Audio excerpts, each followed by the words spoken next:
Passate! Non parlo! Che fare?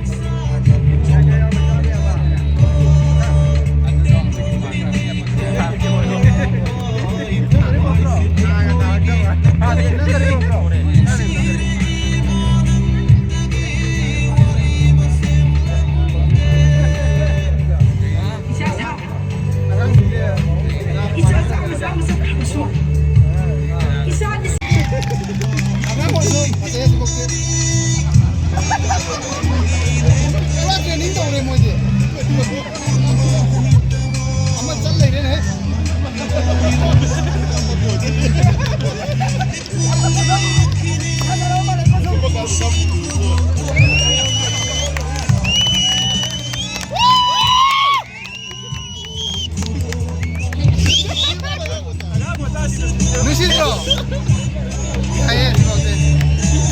Tamo zoom daw sa loob.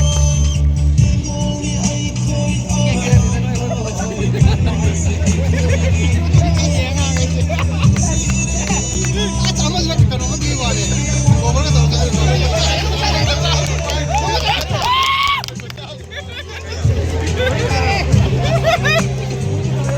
Katurag ka na siya mo yan na nangyari.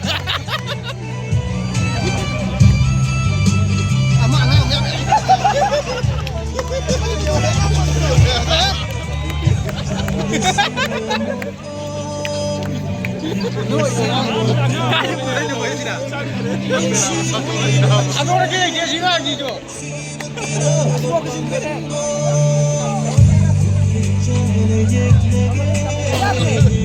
Ah,